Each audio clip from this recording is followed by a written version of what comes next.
कोकणाची गूढ रहस्य, देवचा राखणदार याची कथा आपण नेहमीच ऐकतो. पण आजची कथा ही त्या पलीकडची आहे.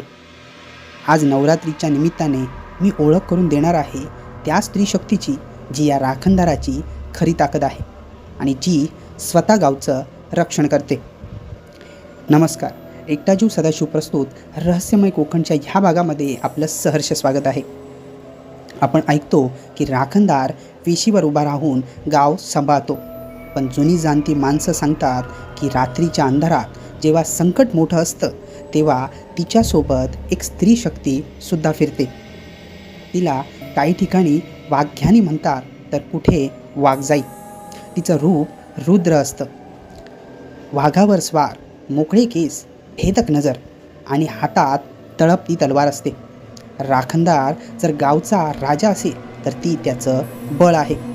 कथा सांगतात की सामान्य संकट राखणदार अडवतो, पण जेव्हा संकट अफाट असतं तेव्हा तिचा प्रवेश होतो. ती राखणदाराची बहीण आहे की संचारणी, हे गूढ कोणालाच उलगडलं नाही, पण ती आहे हे नक्की. आता तुम्हीच सांगा, तुमच्या गावात राखणदारासोबत अशी स्त्री शक्ती वास करते का?